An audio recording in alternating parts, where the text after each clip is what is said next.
শুনিছানে হেৰা প্ৰিয়তমা, দিবানে কোৱা প্ৰেমৰ উপমা।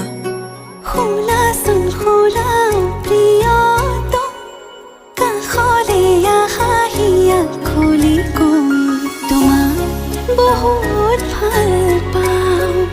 ময়ো তোমাক ভাল পাওঁ। লা লা লা লা। অ'